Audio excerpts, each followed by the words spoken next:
Hello everyone, I am Dr. EVELINE VIJAYA, Head of the Department and Assistant Professor, PG Department of Human Resource Management, Nirmala College for Women. Welcome to this new video lecture on Factories Act 1948. The Factories Act is cornerstone of Indian labour law. Enacted in 1948, it plays a vital role in ensuring the health, safety and welfare of the workers in factory. In the beginning, we will see the historical background and the applicability of the Act and the key provisions of the health and safety, working condition and management responsibilities. First, we will go to the Factories Act 1948, the historical background. Factory Act is a central legislation which came into existence in the year 1881.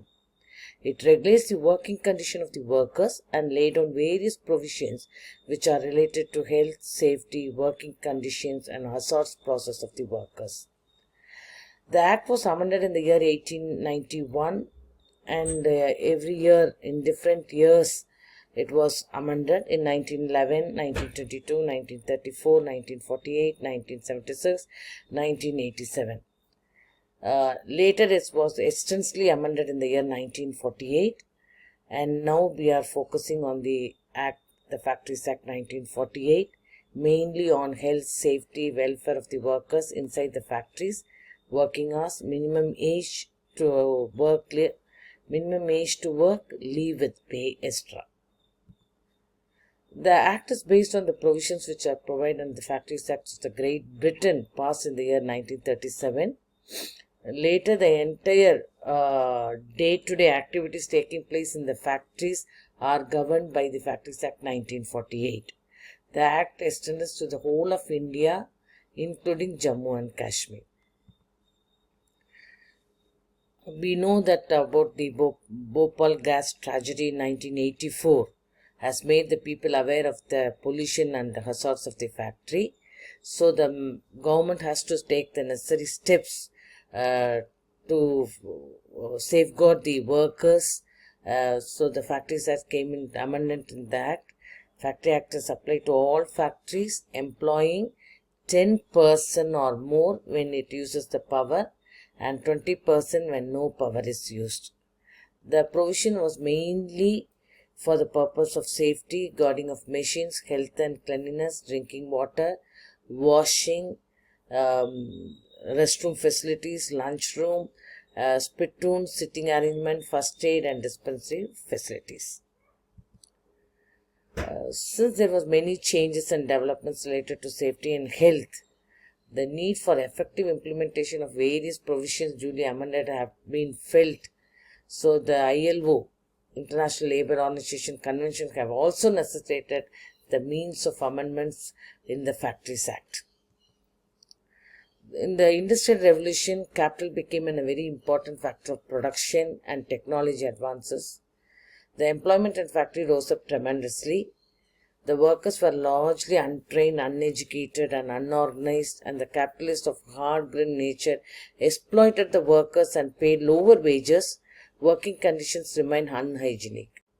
The Factory Commission was appointed by the Government of India in 1890. An Act was passed in 1891 on the basis of the recommendation of this commission. International Labour Organization was set up in 1919. It was later amended twice in the year 1923 and 1926. On the basis of the recommendation made by the Royal Commission on the Labour, 1929, the Act was thoroughly revised and redrafted in 1934.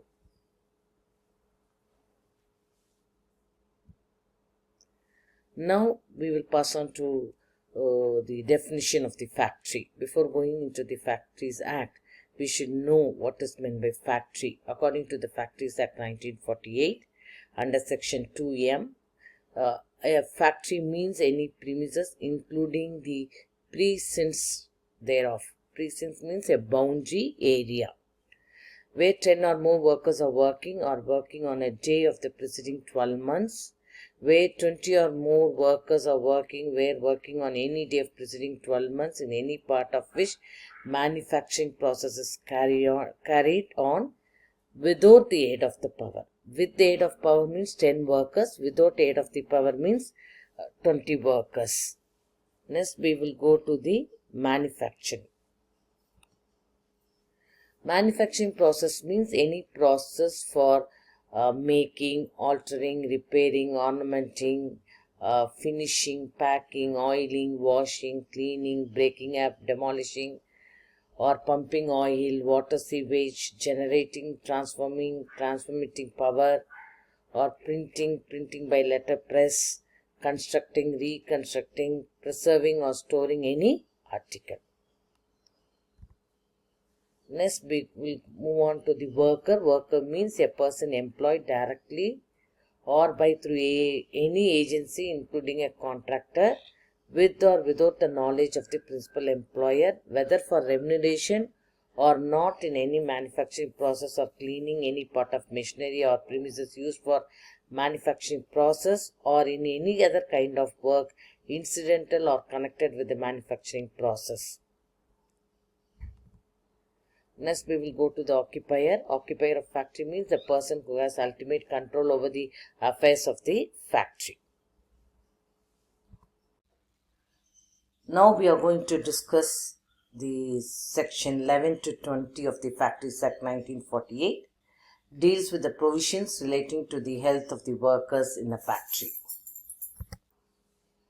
Provisions regarding health is, they talk about cleanliness, disposal of waste and effluents, ventilation, temperature, dust and fumes, artificial humidification, overcrowding, lighting, drinking water, latrines and urinals, spittoons.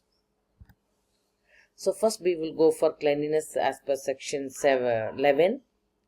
Accumulation of dirt shall be removed daily. They have to remove the dirt daily. The floor of every workroom shall be cleaned at least once in a week. All inside walls, partitions, ceiling must be repainted or varnished once in every 5 years. All doors and windows, frames, other wooden or metallic framework and shutters shall be kept painted and varnished. Disposal of waste and effluents. Every occupier of the factory shall make effective arrangements for the treatment of waste and effluents due to manufacturing process carried on in the factory so as to render them innocuous and for their disposal. Ventilation and temperature as per section 13. Adequate ventilation by circulation of fresh air. There should be a reasonable temperature must be maintained. According to each and every manufacturer concerns are different, and according to their requirement the temperature must be maintained. The exhaust fumes of internal combustion engines must be conducted outside the factory.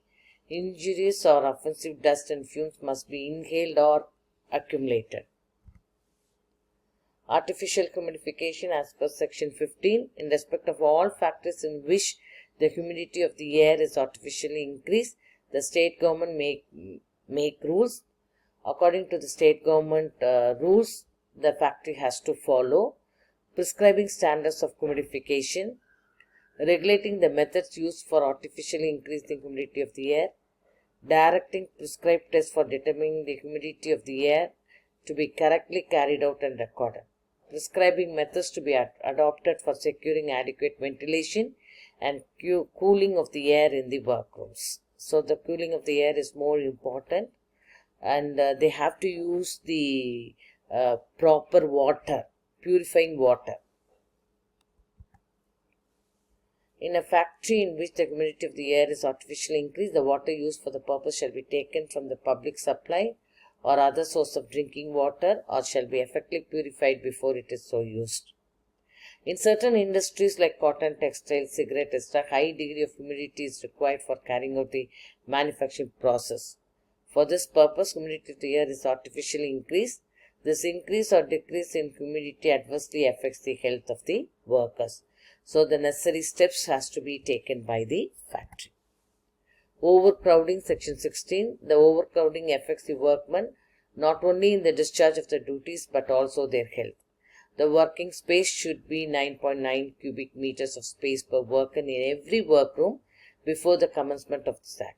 And after the commencement of the Act, the space per worker is 14.2 cubic meter. Roof shall be 5 meters, 14 feet above the floor. Next, we'll go for lighting, section 17. There shall be provided and maintained sufficient and suitable lighting, natural or artificial, or both, in every part of factory. In every factory, all glazed windows and skylights be used, and workrooms shall be kept clean on both inner and the outer surface.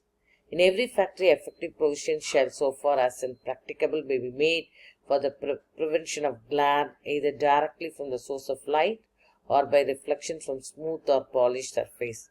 So inside, the glare should not come, because the workers will not be able to work properly. So their lighting should be properly maintained according to their requirements.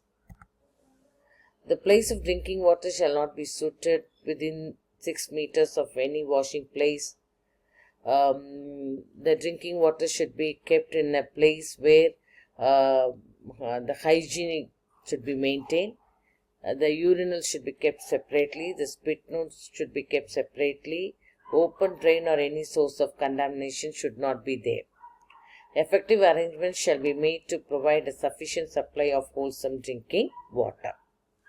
And it should be away from the washing place, urinals, spit notes.